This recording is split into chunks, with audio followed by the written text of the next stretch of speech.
biggest annual anti-abortion rally took over Washington, D.C. today, a day before the 49th anniversary of Roe v. Wade. Those opposed to abortion say it could be their final rally as a new conservative Supreme Court considers a Mississippi law banning abortions after 15 weeks.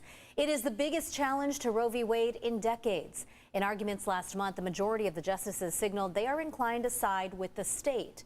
Critics say the legal system shouldn't limit a woman's control over her own body. Women deserve more than abortion as a solution for every problem, pregnancy, and they need more love than death. I will always trust women to make decisions about their bodies and their health care. Demonstrators at today's march walked from the National Mall to the Supreme Court. Next year will mark half a century since the Supreme Court ruled women have the right to an abortion, but strong opponents are hoping the court will overturn it before then. Meantime, CBS 8's Richard Allen shows us how some San Diego leaders are trying to make California a sanctuary state for abortions.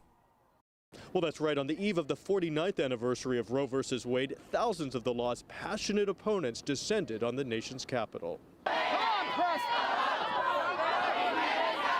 Abortion opponents are energized after the Supreme Court indicated it would likely allow Mississippi's 15-week abortion ban and possibly let states ban abortion completely. Our hope is that Roe v. Wade will be overruled and there will be an end to abortion in America. Roe is not settled law. A decision that could outlaw or severely restrict abortion access in 26 states. We will never back down from attacks on the human and civil rights of women in America. These California lawmakers, part of the California Legislative Women's Caucus, made it clear that California is prepared to strengthen access to abortion services for all women, no matter what state they come from. California will be relied upon by many people who will need to seek refuge in our state and receive the care that they need. Estimating that California could become the closest no-ban state within driving distance for 1.4 million women.